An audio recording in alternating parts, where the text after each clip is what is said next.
जय जगन्नाथ शुभ सकाळ। आज हूँ 22 जुलाई 2024 सोमवार। आज हूँ पवित्र श्रावण मासर प्रथम सोमवार उपलक्षे आपण समस्त को शुभेच्छा और शुभकामना। ता सहित आपण कमेंट माध्यम जन दिंतु हर हर महादेव एवं आपण भल पाए स्वरूप गोटे लाइक करदे। खबर नंबर 1। प्रबल वर्षा उबुटू मालकानगिरी खसुची पानी कमिनी दुर्दशा। 2 दिन बिताप्त पर मालकानगिरी थमिछि वर्षा। आज विभिन्न नदी रे जलस्तर कमिबा पर स्थिति रे सुधार आसीछि। तेबे लगाण वर्षा प्रभाव रे विभिन्न अंचल रे पोल भांगी स्लाब धोई जाइछि एवं माटी मध्य दबी जाइछि। पोलरू पानी खसिछि। गतकाली जेमिति पोल उपरे पानी खसिथिला आज सेभଳି स्थिति नाही। एहा नै सूचना रहिछि। खबर नंबर 2। केदारनाथ भूस्खलन 3 मृत 7 आहत। वर्षा जोगु होइथिबा भूस्खलन उत्तर प्रदेश रो केदारनाथ एक बड़ धरणर अघटन घटी जाइछि। एही भूस्खलन रे महाराष्ट्र 2 पर्यटकक समेत अति कम रे 3 जनक मृत्यु घटिछि। प्रसिद्ध केदारनाथ मंदिर पई जणाशुना रुद्रप्रयाग जिल्ला रे केदारनाथ थिबा गौरीकुंड एवं चिरवास मध्य रही एही दुर्घटना रे 8 जन लोक आहत होइछन्ति बोली मध्य अधिकारी माने सूचना दैछन्ति। खबर नंबर 3। दिनकर निष्पत्ति बदलाइले मोहन सरकार। काली घोषणा आज ओहरिले। बिजू पट्टनायक क्रीड़ा पुरस्कार नाम बदलाई देबार गोटे दिन पर यूटर्न दैछन्ति राज्य सरकार। बिजू पट्टनायक क्रीड़ा पुरस्कार नाम परिवर्तन हेबनी। पूर्व परि बिजू पट्टनायक नाम रे क्रीड़ा पुरस्कार दिया जिवो। राज्य प्रति बिजू पट्टनायक अनेक अवदान रहिछि। मो सरकार बरपुत्र को सम्मान दियो बोली रविवार सूचना दैछन्ति मुख्यमंत्री मोहन चरण माझी। खबर नंबर 4। सरकार देउछन्ति 1500 आवेदन पूर्व जानतु डिटेल। जनसाधारण पई अनेक कल्याणकारी योजना कार्यकारी करा जाउछि। तेबे एभଳି सब योजना बाबद रे सूचना नथिबारु अनेक को एहार लाभ मिली पारे नाही। आपण सेही भूल करंतु नाही। एबे एही योजना विषय रे जानि एहार लाभ उठांतु। एही योजना रे शामिल हेबार 4 मास परे एहा 6 मास रे बैंक अकाउंट रे 9000 टंका जमा करा जिवो। एहा करिवा द्वारा महिलांक पई परोक्ष भाव रे एही संचय सृष्टि होई पारिबो। गत 2023 रे एही योजना कार्यकारी होइथिला। वर्तमान सुधा लक्ष लक्ष महिला एही योजना रे शामिल होई आर्थिक भाव रे सशक्त होइछन्ति। खबर नंबर 5। कोविड कमाइला। खबर नंबर 5। कोविड कमाइला मनुष्यर आयु। 2020 रे 11.9 लाख अधिक कोविड मृत्यु। भारत रे कोविड 19 महामारी समय रे 2020 रे 11.9 लाख अधिक लोकंकर मृत्यु घटिछि, जहा कि 2019 तुलना रे 17% अधिक बोली एक अंतर्जातीय माध्यमरु अध्ययनरु जणा पड़िछि। एही आकलन भावरे मृत्यु संख्या ठारू प्राय 8 गुण अधिक एवं विश्व स्वास्थ्य संगठनर साइंस एडवांसेस नामक पत्रिकारे प्रकाशित रिपोर्ट रे एहा कुआ जाइछि। तेबे भारत सरकार एही रिपोर्ट को खंडन करिछि। सरकारक पक्षरु कुआ जाइछि जे एही रिपोर्ट रे भारत रे कोविड मृत्यु संख्या को अति रंजित करी उपस्थापित करा जाइछि। एही मृत्यु संख्या आकलन पई जेउ फॉर्मूला ग्रहण करिछि ताहा त्रुटिपूर्ण। खबर नंबर 6। हठात नवीन निवास रे पहुंचले मोहन माझी। एही काम पई कले निमंत्रण। ओडिसा रे मुख्यमंत्री मोहन चरण माझी रविवार पूर्वतन मुख्यमंत्री नवीन पट्टनायक को भेटिछन्ति। नवीन निवास जाई सर्वदलीय बैठक रे जोग देबाकू से तांकू निमंत्रण करिछन्ति। साक्षात पर नवीन को विधानसभा को सबुदिन आसिया पई मुख्यमंत्री प्रस्ताव दैछन्ति। विरोधी दल नेता भाबे एही प्रस्ताव को ग्रहण पई नवीन प्रतिश्रुति देइथिबा जणा पड़िछि। खबर नंबर 7। राहुल गांधी को मिलिबो एही पुरस्कार। रायबली रे कांग्रेस एमपी तथा लोकसभा विरोधी दलर नेता राहुल गांधी केरल पूर्वतन मुख्यमंत्री स्वर्गत ओमेन चांडी स्मृति रे प्रतिष्ठित ओमेन चांडी पब्लिक सेवा पुरस्कार पई मनोनीत होइछन्ति। नेतांग प्रथम श्राद्ध वार्षिक रे 3 दिन पर 21 जुलाई रविवार ओमेन चांडी फाउंडेशन प्रथम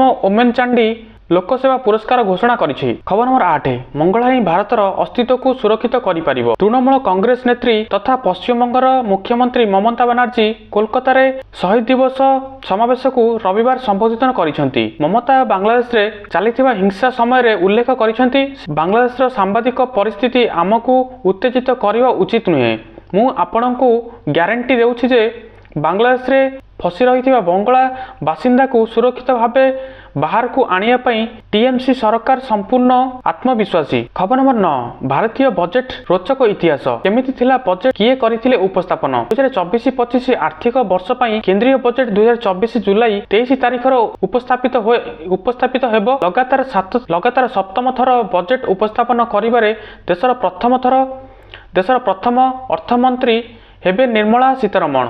देशर प्रथम बजेट उपस्थापन करथिले जेम्स विल्सन। से 1860 मसीहा एप्रिल 7 तारिख रे आगत करथिले। सेतेबेले भारतर शासन कार्य परिचालन लगी वर्षकू खर्च केते हेबो एवं एही खर्च केमिति तुला जीवो से नै इंग्लैंड पार्लियामेंट को अटकल देबाकू थिला।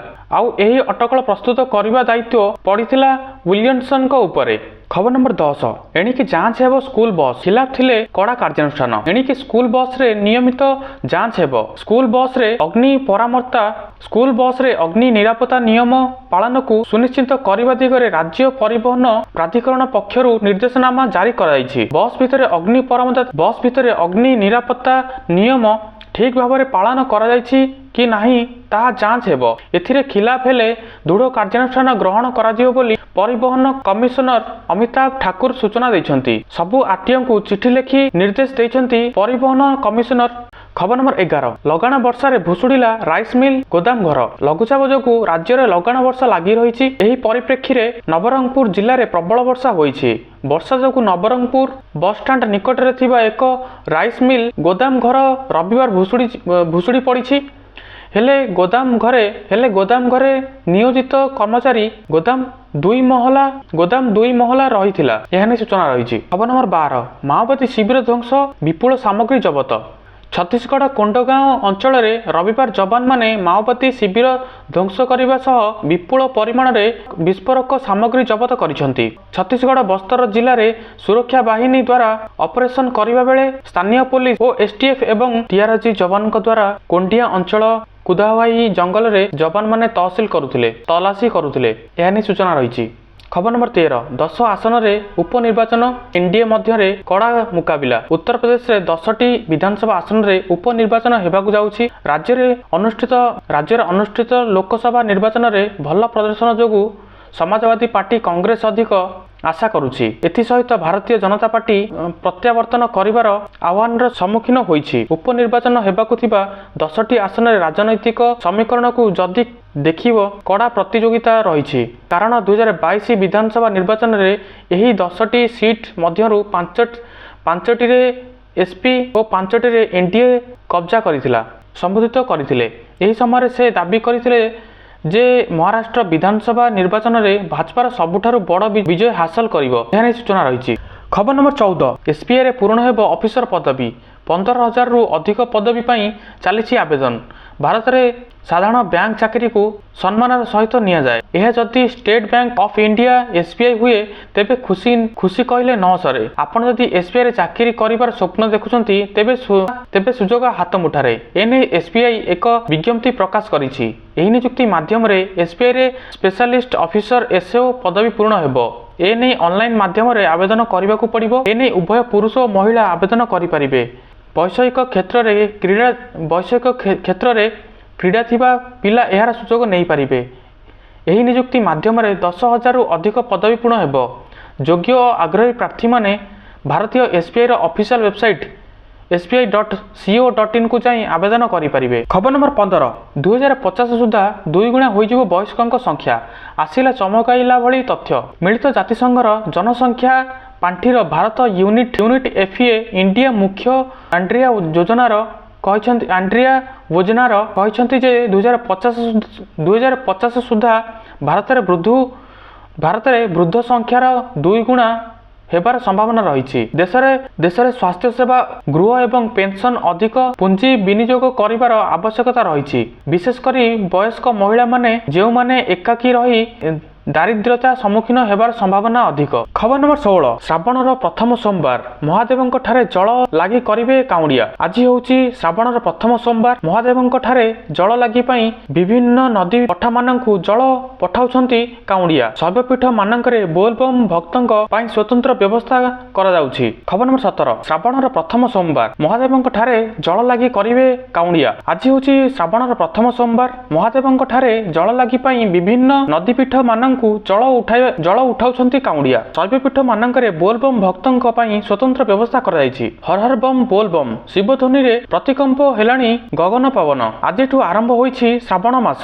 प्रथम सोमवार रे महादेवଙ୍କ ठारे जल लागि पई बाहारिछंती काउंडिया। कटक गड़गड़िया पीठ ଶହ ଶହ କାଉଁଡିଆ ଜଳାଭିଷେକ ପାଇଁ ବିଭିନ୍ନ ଶୈବ ପୀଠକୁ ବାହାରିଛନ୍ତି। ଦେହରେ ଗେରୁଆ ବସ୍ତ୍ର, କାନ୍ଧରେ ବାହୁଙ୍ଗି, ଶିବ ମନ୍ତ୍ର ଜପି କାଠ ଯୋଡ଼ି କୂଳରେ ପୂଜାର୍ଚ୍ଚନା କରି ଜଳାଭିଷେକ ପାଇଁ ଆସୁଛନ୍ତି। ଖବର ନମ୍ବର 18। ପ୍ୟାରିସ୍ ଅଲିମ୍ପିକ୍ସ ପୂର୍ବରୁ ବିସିସିଆଇ ବଡ଼ ଫଇସଲା, ଭାରତୀୟ ଆଥଲେଟିକ୍କୁ ଦେବ 8.5 କୋଟି। ପ୍ୟାରିସ୍ ଅଲିମ୍ପିକ୍ସ 26 ଜୁଲାଇରେ ଶୁଭାରମ୍ଭ ହେବ।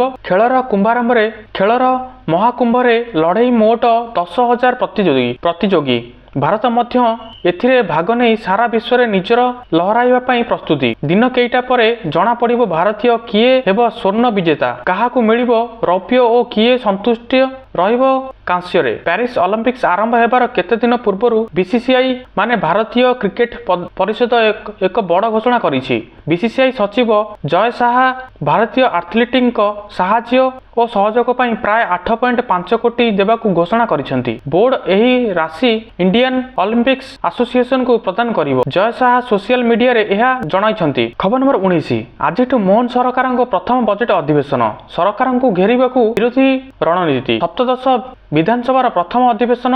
ରାଜ୍ୟରେ ବିଜେପି କ୍ଷମତାକୁ ଆସିବା ପରେ ପ୍ରଥମ ଥର ଲାଗି ବସିବାକୁ ଯାଉଥିବା ଏହି ଅଧିବେଶନର ପୂର୍ବରୁ ନବୀନଙ୍କୁ ଭେଟିଥିଲେ ମୋହନ। ବିଧାନସଭା ପରମ୍ପରା ଇତିହାସରେ ପ୍ରଥମ ଅଧିବେଶନ ପୂର୍ବରୁ ବିରୋଧୀ ଦଳ ନେତାଙ୍କୁ ମୁଖ୍ୟମନ୍ତ୍ରୀଙ୍କ ସାକ୍ଷାତ, ସର୍ବଦଳୀୟ ବୈଠକରେ ଯୋଗ ଦେବାକୁ ଆମନ୍ତ୍ରଣ କଲେ। ଅଧିବେଶନ ସମସ୍ତ କାର୍ଯ୍ୟ ଦିବସରେ ଗୃହରେ ଉପସ୍ଥିତି ପାଇଁ ନିବେଦନ ବି କଲେ। ଓଡ଼ିଶାରେ ବିକାଶ ପାଇଁ ବିରୋଧୀ ଦଳ ନେତା ଭାବେ ନବୀନ କେଉଁ ଗଠନମୂଳକ ପ୍ରସ୍ତାବ ଦେବେ ତାକୁ ବିଜେପି ସରକାର ଗ୍ରହଣ କରିବ ବୋଲି କଥା ଦେଲେ। ଖବର ନମ୍ବର 20। ସରକାର ଦେବେ ଫ୍ରି ଇଣ୍ଟରନେଟ୍ ସବୁ ୟୁଜର୍ସଙ୍କ ପାଇଁ ବଡ଼ ନିଷ୍ପତ୍ତି। ମୋବାଇଲ ରିଚାର୍ଜ ପ୍ଲାନ୍ ବଢ଼ିବା ପରେ ଏହା ମୁଣ୍ଡବିନ୍ଧା କାରଣ ପାଲଟିଛି। ବିଶେଷ କରି ଏୟାରଟେଲ୍ ଏବଂ ଜିଓ ନେଟୱାର୍କ ୟୁଜର୍ସ କମ୍ପାନୀ ଉପରେ ଖୁବ୍ ଅସନ୍ତୋଷ ଜାହିର କରିଛନ୍ତି। ଏହା ଭିତରେ ସରକାର ସମସ୍ତଙ୍କୁ ମାଗଣା ଇଣ୍ଟରନେଟ୍ ଦେବା ନେଇ ଚର୍ଚ୍ଚା ଜୋର ଧରିଛି।